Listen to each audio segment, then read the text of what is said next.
Karachi administrator DMCS Syed Shakeel Ahmad ने जिला शर्की की बेहतरी के हवाले से जिला शर्की की हदूद में मौजूद दिगर अदारों के सरबराहान से मुलाकात का सिलसिला शुरू कर दिया है।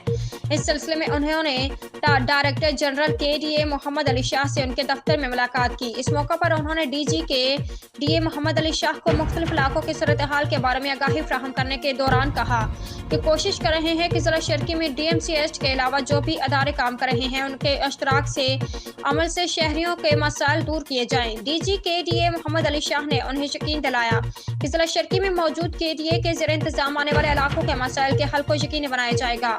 इस मौका पर senior director Tauqeer Abbas, senior executive engineer Imtiaz Bhutto, deputy director DM Arshad Ali, incharge डेबरेज रेमुल राव शमशाद और KDA के अफसरान भी मौजूद थे।